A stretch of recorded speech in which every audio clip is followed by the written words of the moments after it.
Hi students, I think some of you saw this video I sent to you a few days ago. This is a hedgehog. My sister christened him Harry the Hedgehog, and he appeared in her yard. And these animals are becoming a little bit endangered in England because a lot of them sadly, a lot of them get hit by cars. Also, sometimes people put things called slug pellets on their yard to prevent slugs eating their plants, and these hedgehogs eat them and it can kill them, and so the numbers are really going down. And this one's eating like crazy because it needs to fatten up before it starts to hibernate, otherwise it will have difficulty surviving. So she put cat food out for him, and I was in touch with her yesterday and she said he disappeared. Hopefully he's found food somewhere else. But now a new one's appeared in her backyard who she says is twice his size, and he's eating all the food. So there's Harry the Hedgehog. Anyway, what are the goals for today? Well, the objective today, kids, is for us to learn about 4 types of government tried by the ancient Greeks. And what I've done is, in the announcements that go with this video, you'll be downloading an organizer. Let's see if I can open it up. Okay, so open up this organizer. So you're going to be completing this organizer as you go through the video, right? So you'll download it and you'll fill it out and you'll save this almost like your guided notes. Okay, so we'll get rid of that, and that will go in with the announcement. So, by the way, these resources are all in my modules, and what I'll do is I'll move them up to the top of the Greek module. So let's go into modules. Let's make this a bit bigger. And so, for example, I have a huge list of resources. Let me minimize the some of them. I'm going to minimize the. Let's see. We'll minimize some of these. Actually, no, we'll keep the Greek ones. But look, there's a huge amount of resources here for you, and videos, activities, movies, video cartoons. That's what I'm going to be showing you today, the video cartoon. And what I'll do is I'll move that to the top of the module so that you'll be able to watch it whenever you want. Well, you can watch any of these whenever you want and partake in any of the activities. I'll put it near the top so you can always find it easier. But I am going to link this anyway into in the announcement. So let's get started. Wrong one. Video cartoon. Let's click on it. So, okay, video cartoon. So, how often do you get a vote what's for dinner? Okay, so it's asking you, when do you ever get to vote for dinner, right? So I'm going to be stopping this video every so often and prompting you to maybe take some notes or think of certain things to ask yourselves as you go through this video. Time to go to bed, or what to watch on TV. Chances are your house is not a democracy. I know mine wasn't. So ask yourself, why would you say your house is not a democracy?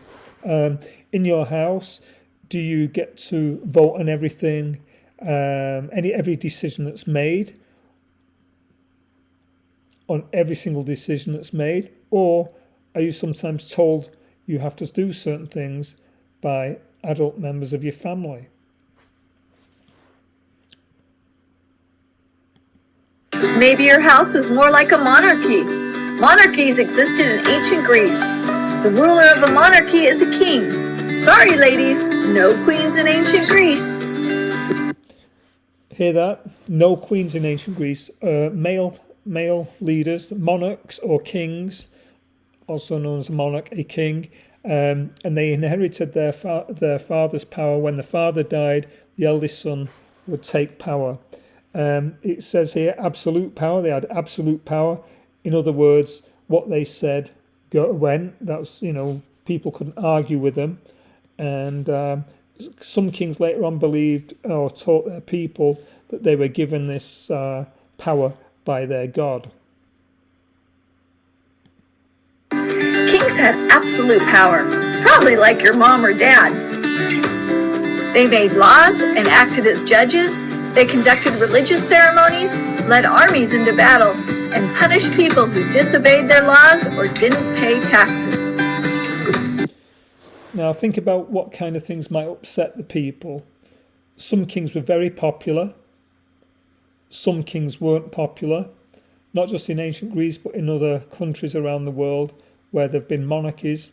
Some kings were very popular. The people were happy with them, the way they led.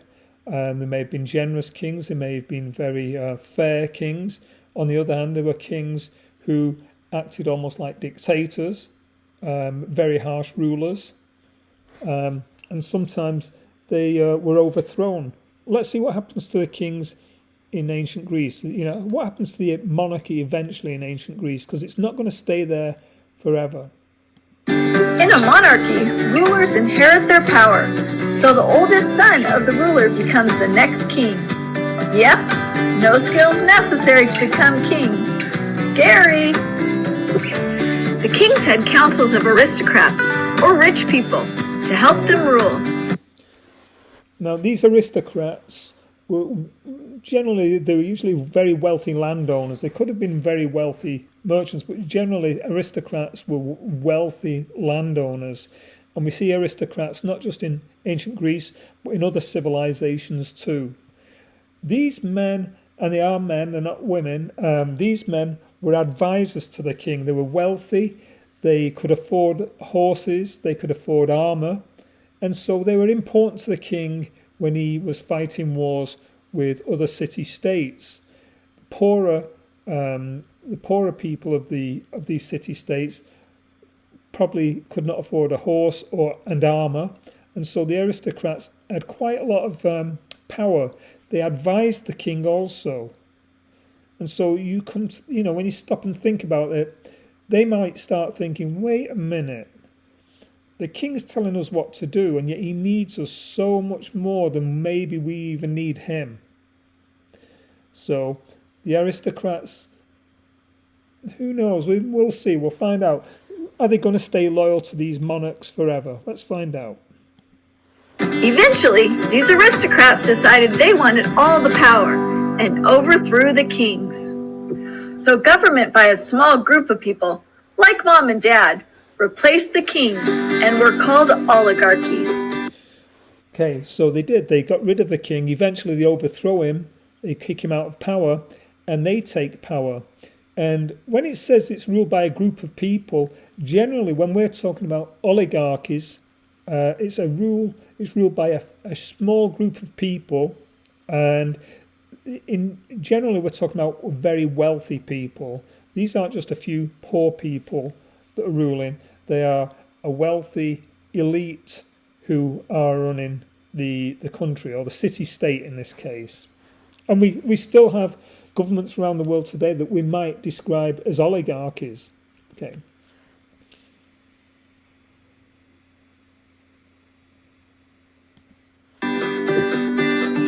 These rich ruling men lived a cush life. They hunted and partied and pretty much ignored the poor people. Do you think the poor people are going to be happy with this situation where they're seeing their leaders enjoying life, getting richer, while the poor are getting poorer? Do you think that could be a little bit frustrating? People working hard and yet struggling to pay their bills, to feed their children and so on, while they're seeing other people who are just a small group, who are the elite, the most powerful, enjoying life and becoming richer by the moment. Do you think these oligarchs, in what we call an oligarchy, so we call these people oligarchs, do you think these people are going to be in power forever? Let's find out. Under oligarchs, the rich became richer and the poor became poorer. You can see where this is headed, right? The poor turned to leaders who promised to help them. These leaders, backed by the people and their armies, took control of the government and So this guy sounds like a good guy, doesn't he? He's a tyrant. We call him a tyrant. He sounds like a good guy. He's standing up for the people, and he's saying this isn't right, this isn't fair, we need to change things. And the people want to hear that. They want to see a strong leader who's going to make things right for them. And at first, these tyrants were really welcomed by the people. And very often they had a military background. Most of the tyrants had served in the military or were still serving in the military. And they would have the backing of the army, and the poor people would welcome them into power. And so we would switch from an oligarchy with this group of very wealthy individuals, this small group, to what we call a tyranny led by a tyrant. And this strong leader is attractive at first to the people. Well, let's see if it stays that way. overthrew the oligarchies. These tyrants took power by force. A tyranny is different from a monarchy because the tyrant have no legal right to rule, and it's not an inherited position. Most kids would say their... Oops, let's go back a little bit. Okay, let's check that out again. Let's look at the difference between how a tyrant gets power and how a monarch gets power. So let's see. Rule. And it's... So no legal right to rule, whereas the king had a legal right to rule. The people accepted, but lawfully the king could pass on his power to his son, who would become the next king. A tyrant, however, seized power, so he would use the power of the military, and we see that this spear represents taking power by force. Okay, let's carry on. So he's not inherited the power from his father, which would have been seen as lawful or legal at the time. He seized power by force. not an inherited position. So, not inherited, was not handed down to him. The power was not handed down to him from father to son. Most kids would say their house is a tyranny, run by mom. You know what I'm saying. She has absolute power, and no one's going to challenge her. Some tyrants were good, and some were bad. Hippias, the last tyrant of Athens, ruled harshly until he was forced from power. Oh no, forced from power, but he started off as such a good guy. Let's go back. Let's scroll back a little bit. Okay, let's see some of the good things that these tyrants did to begin with.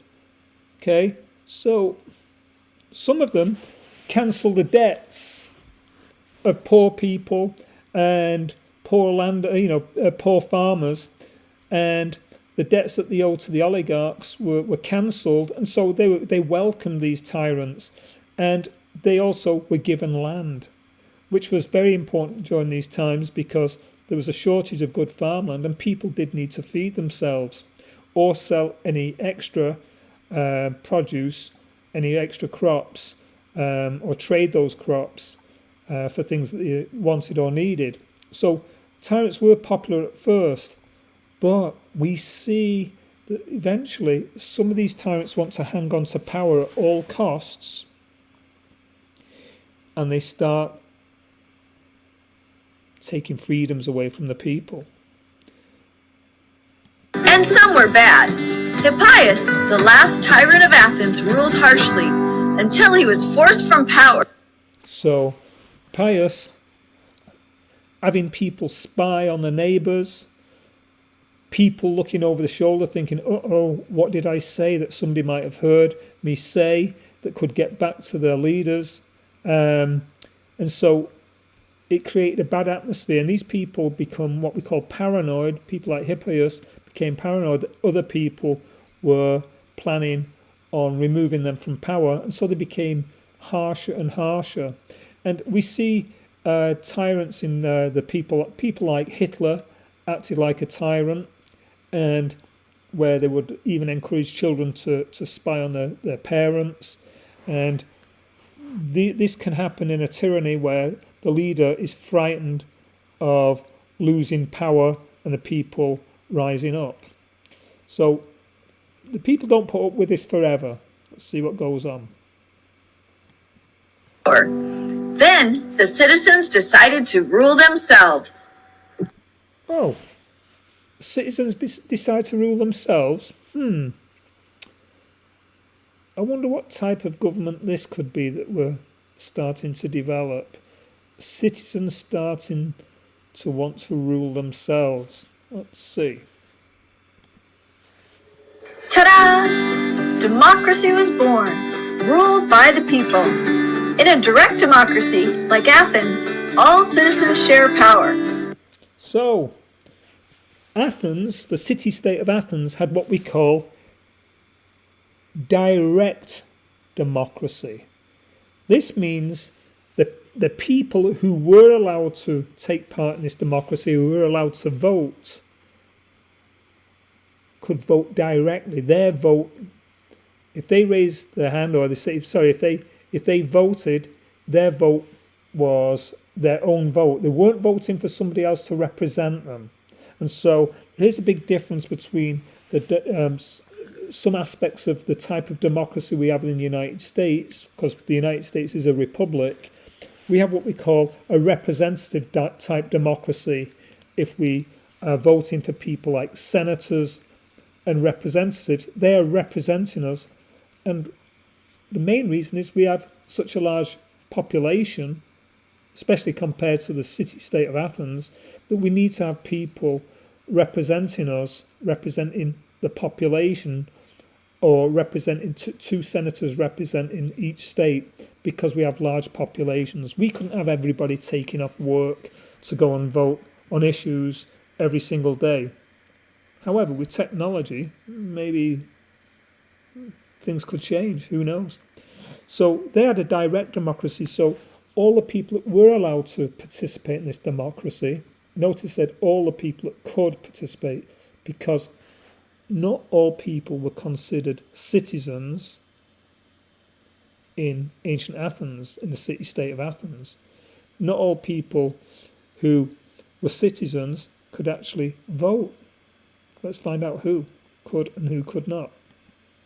Sounds great, right? Well, in theory it was, but there were some problems with the first democracy too. First of all, you had to be a citizen to participate in the government. In Athens, only free men over the age of 18 that were born in Athens were considered citizens. The rest of you had no say at all. Athens had a council that ran the government and proposed laws. And there was an assembly that debated and approved the laws. Every citizen could have their say. Try this with your family for a day. People persuade others to vote with them. Laws come and go. Alliances form. I'll vote for you if you vote for me. What happens? Chaos. Chaos is actually a Greek word as well. There are many words in our language that come from the ancient Greeks. Biology, psychology, geography, chaos, icon. These are Greek words. So the Greeks have had a major influence on our lives and our cultures, our civilizations. They have influenced us in architecture and obviously here in government with democracy, the arts, the sculptures, theatre, the Olympics. This is why we learn history. This is why we learn about the ancient Greeks, is because they've had a major influence on the way we live today. Athens had these problems too, and to be honest, most city-states returned to other forms of government. But here's the important part. The idea that people should rule themselves survived. Democracy is the foundation for many governments in the modern world. Thanks, ancient Greece. Good luck with that democracy at your house. And so, kids, this is democracy was a very valuable thing, and we have to be very careful in our world today, because ancient Greece didn't stick with democracy. It went back and forth, and they even had tyrants later on, really harsh rulers. They had harsh rulers even in the 1970s, military rulers that took away a lot of the people's freedoms. And we have to be very careful in democracies around the world today that we hold people accountable, and we have to participate in our democracy and really become aware of who we vote for and the issues that we stand for and who they stand for. And so we need to be informed whoever we are voting for. So kids, what we've got now, you've got this video to watch, you've got the organizer to download, and I'd like you to organize the information with those questions I've put in the organizer. And the information I'm giving you with this video is also to help you with the Edmonton work. And I told you not to rush through the Edmonton work. There's no need. And also today you should have already joined Newsella, because I am going to be assigning work through Newsella. All right, kids. Kids who missed the assignments yesterday, you need to get those done, please. And I'll say goodbye for now. Thank you very much and have a great day.